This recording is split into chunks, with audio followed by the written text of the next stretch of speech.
Aris number 12, Milky Regulan, please kami. Milky. Yung una mong tanong, Lakay at Sister El, tungkol sa issue ng impeachment, Okay. yung ikaapat ay mukhang malabo ng maisampa. Kasi hinihintay namin yan kahapon pa.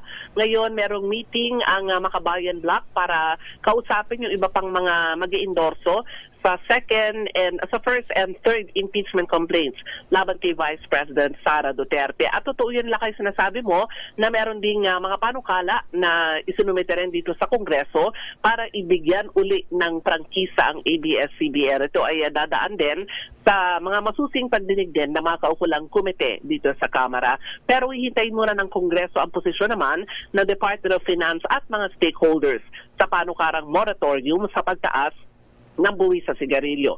Ang kay Albay, Representative Joey Salceda, ang chairman ng House Committee on Ways and Means.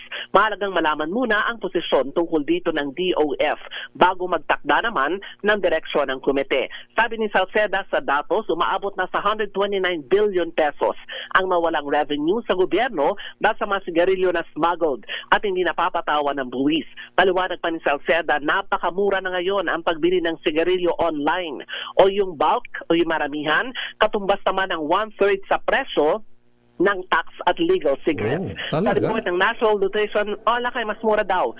Maramihan online, ayon sa House Committee on Ways and Means, mas murang makakabili doon online kaysa yung pag bumili ka doon sa mga nabuwisan na mga sigarilyo. At sa report ng National Nutrition Council, tumaas ng 5% ang naninigarilyo sa Pilipinas mula 2021 at 2023 dahil din sa pagdami at gumagamit ng vape.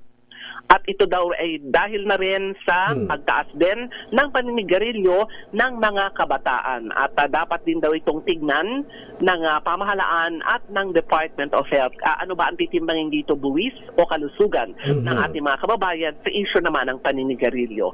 Ako si Milky Regulan, nagulat para sa DZRH, una sa Pilipinas, una sa Pilipino. Damdamin Bayan. Maraming salamat, Manang Milky Regulan.